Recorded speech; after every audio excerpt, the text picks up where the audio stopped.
지난 28일 광주 학동 참사를 수사하는 경찰이 중간 수사 결과를 발표했습니다.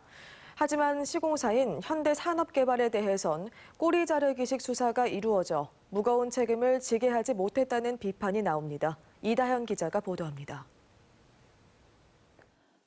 붕괴 참사 50일 만에 경찰이 중간 수사 결과를 발표하면서 원인 규명과 책임자 처벌에 관한 수사는 일단락됐습니다.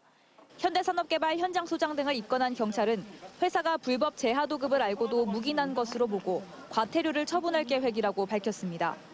하지만 불법 재하도급을 사전에 알지 못했다고 진술한 권순호 대표이사나 그 밖의 관계자에 대한 형사처벌은 현재로서 힘들다는 입장입니다. 원청 업체에 대해서는 불법 하도급 사실을 인지하고도 이를 묵인한 것으로 판단하고 관할 행정관청에 건설산업기본법 위반 혐의 사실을 통보하였습니다. 경찰 수사를 두고 지역사회에서는 비판이 이어졌습니다. 노동계는 현대산업개발과 같은 시공사 등 책임자에 대한 형사처벌이 이루어지지 않고 있어 후진적인 재해가 반복되고 있다며 중대재해기업처벌법 개정 등을 통해 노동자와 시민의 안전을 지켜야 한다고 강조했습니다.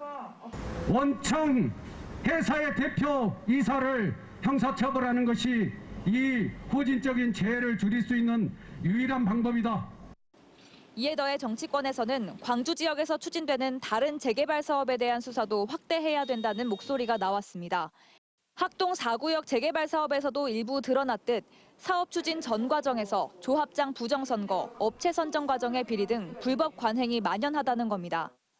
정의당은 속수된 재개발 조합 비리를 정리해 경찰의 수사를 의뢰할 것이다.